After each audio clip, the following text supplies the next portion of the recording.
Have you felt it? That subtle hum beneath the surface of your days, a growing sense of anticipation, almost a restlessness in the collective air.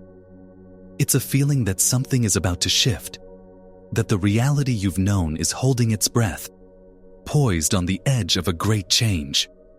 We are approaching a powerful energetic threshold, symbolized for us by the date of October 31st. This is not about a holiday.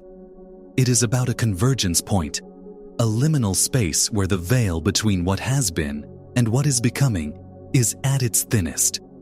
For months, perhaps even years, you have been doing the work. You have been setting intentions, taking action, and pushing towards a new vision for your life.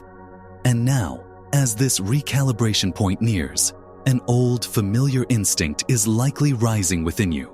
The urge to control, the need to micromanage every detail, to force the outcome, to grip the wheel tighter as the road ahead becomes uncertain. This is the great human paradox. When faced with the profound unknown, our deepest conditioning, rooted in survival, screams at us to take charge, to predict, and to prevent any potential pain. We believe that our effort, our worry, and our strategic maneuvering are what will carry us across the threshold. But what if I told you that this very instinct, this attachment to control, is the single greatest obstacle standing in your way? It is the resistance that creates friction, the static that drowns out the guidance you so desperately seek. This period is a test, not of your strength to control life, but of your courage to collaborate with it. The solution to navigating this powerful energetic shift is not to do more, but to be different. It lies in a principle that feels counterintuitive to our conditioned minds, but is deeply resonant with the fundamental laws of the universe. Active surrender. Let's be clear. This is not passive resignation. It is not giving up or becoming a bystander in your own life. Active surrender is a dynamic, powerful state of being. It is the wisdom to take inspired, aligned action, to plant the seeds, to do your part, and then to consciously release your grip on the timing and the specific form of the outcome. It is the profound trust that after you have done your work, a greater intelligence is now doing its part. Think of it like this. You are a gardener. Your job is to prepare the soil, choose the seeds with intention, plant them, and provide water. But you cannot force the seed to sprout. You cannot micromanage the process of photosynthesis. You cannot control the sun or the rain. Your power lies in creating the right conditions and then trusting the inherent intelligence of life to do the rest. The impulse to dig up the seed every day to see if it's growing only disrupts the process. In the same way, when you constantly force, worry, and manipulate the circumstances of your life, you're energetically digging up your own seeds. Quantum physics reveals a universe that is not a fixed material machine, but a vibrant, interconnected field of infinite potential. When you are in a state of control and anxiety, your energy is contracted. You are essentially telling this field of potential, I don't trust you. I need to force a specific, limited outcome based on my past experiences. This collapses the vast field of possibilities down to one that matches your frequency of fear and lack. Active surrender, on the other hand, is an act of expansion. It is a declaration of trust that aligns your personal energy field with the universal field, allowing for solutions, opportunities, and synchronicities to flow to you that your controlling mind could never have conceived. To truly embrace this shift, you must understand why the grip of control is so tight. This isn't a simple choice. It's a deep-seated program running in your subconscious mind. Neuroscience has shown us that approximately 95% of our daily thoughts, behaviors, and emotional reactions are governed by this powerful, automated part of our being. Your subconscious is not logical. It is a record of the past. It learned what to fear and how to survive based on every experience you've ever had, especially those from your early years. For most of us, that conditioning taught us that uncertainty is dangerous. It taught us that we need to be hypervigilant, to plan for every contingency, because if we let our guard down, something bad might happen. This program equates surrender with vulnerability, and vulnerability with annihilation. Furthermore, Your very identity has likely been built around the idea of being the doer, the fixer, the one who makes things happen. When you are praised for your achievements and your ability to solve problems, your ego builds a story that says, "My value comes from my ability to control my environment." To then be asked to release control feels like a direct threat to your sense of self. Who am I if I am not the one driving the outcome? This creates an internal conflict. Your conscious mind understands the wisdom of letting go, but your subconscious body mind, operating on old survival software, triggers a stress response, anxiety, a racing heart, obsessive thinking, every time you try. This is why simply telling yourself to trust is often not enough. You are not fighting a logical argument. You are dealing with a deeply ingrained physiological and emotional program that needs to be lovingly reconditioned. This reconditioning process requires a practice that speaks directly to the subconscious mind and the nervous system, bypassing the analytical ego. It must be simple, physical, and repeatable. I want to guide you through a technique that will begin to rewire your default state from control to trust. This is not just a mental exercise. It is an energetic and physiological shift. Several times a day, especially when you feel that familiar knot of anxiety or the urge to micromanage rising in your chest, I want you to pause. Stop what you are doing. Place one hand on your heart and the other on your belly. This simple physical act brings your awareness back into your body, out of the chaotic thoughts in your head. It grounds your energy. Now, close your eyes and take 3 deep, conscious breaths. Inhale slowly through your nose, allowing your belly to expand, and exhale slowly through your mouth, releasing the air with a gentle sigh. This deep, diaphragmatic breathing is a direct signal to your nervous system to move out of the sympathetic fight-or-flight state and into the parasympathetic rest and digest state. It tells your body, in this moment, you are safe. After the 3rd exhale, with your hands still on your heart and belly, silently or softly affirm these words. I release control, peace. I trust the process. Feel the meaning of these words. Don't just say them. Embody them. Feel the tension in your shoulders, your jaw, and your stomach begin to soften as you affirm release. Feel the warmth under your hands as you affirm trust. From the perspective of epigenetics, you are changing your internal chemical state. When you are chronically stressed and controlling, you are flooding your body with cortisol and adrenaline. This practice helps shift that chemistry to one of coherence and calm, which over time can signal your genes to express themselves in healthier, more vital ways. You are literally teaching your cells a new way to be. Let's go deeper into the fabric of reality itself, because this is where spirituality and science converge to reveal the true power you hold.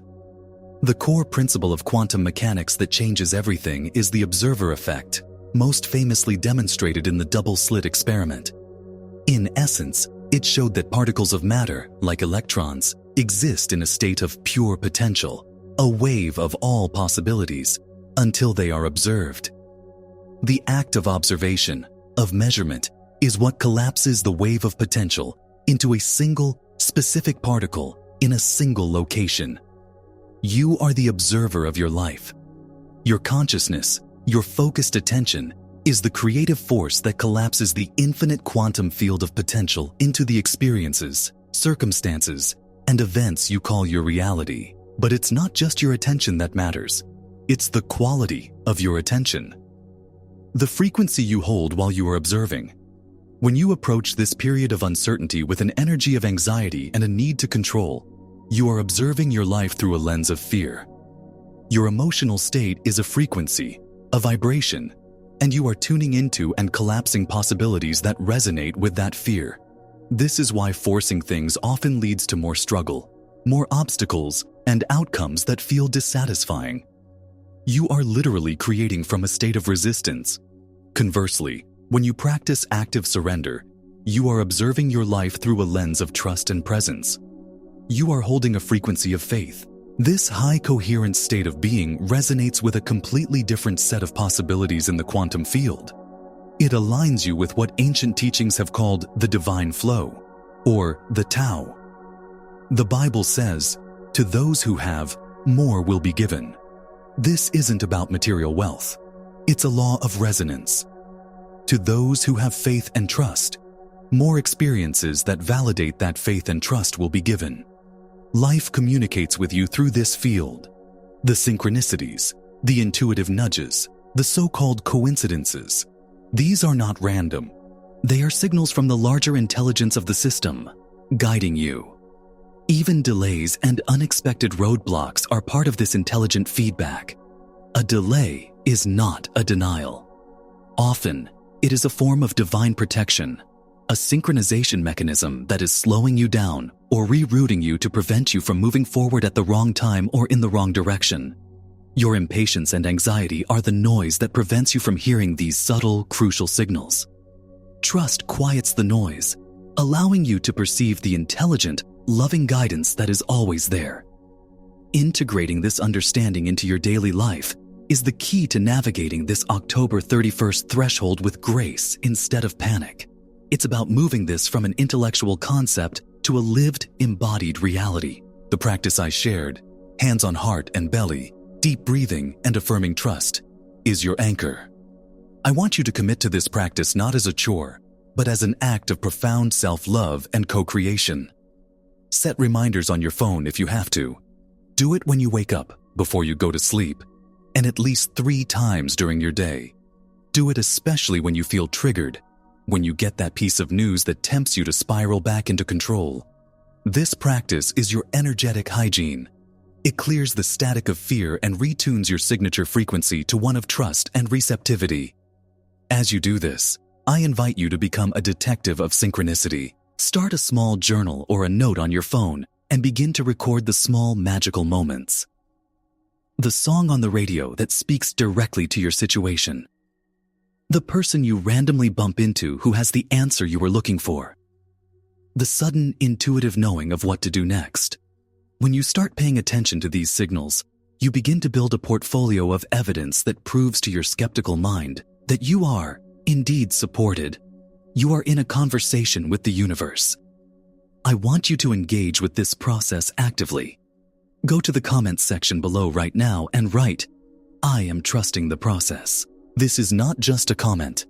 It is a declaration.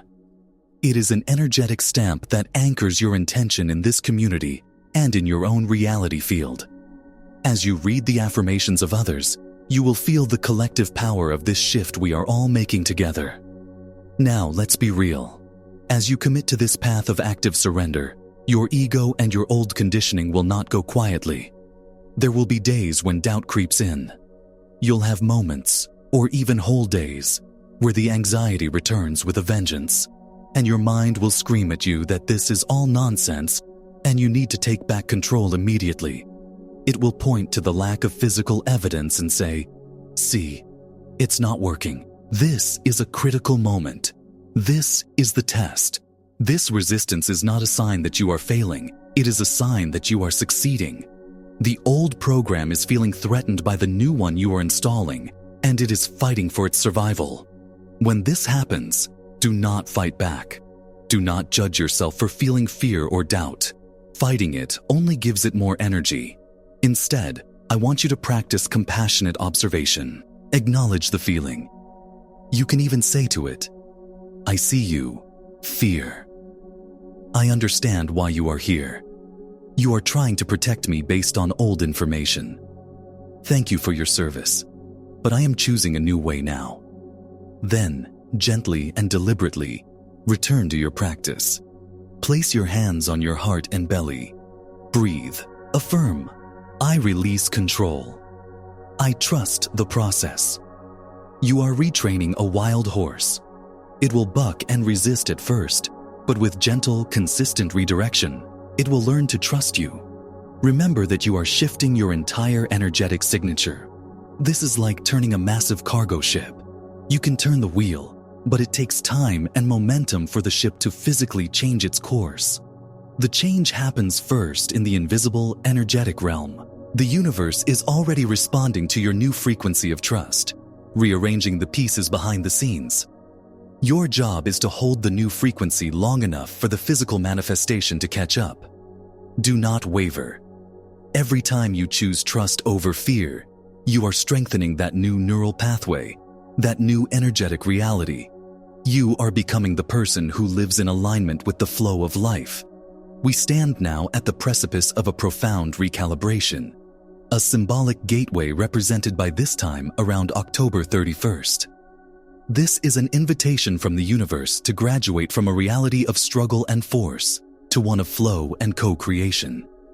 You have spent your life believing that your worth and your safety depended on your ability to control the world around you. This has been an exhausting battle, a constant wrestling match with life itself. The core message today is that there is an easier, more powerful, and more joyful way to live. The key is not more effort, but a fundamental shift in your state of being. It is the conscious choice to release the illusion of control and embrace the profound wisdom of active surrender.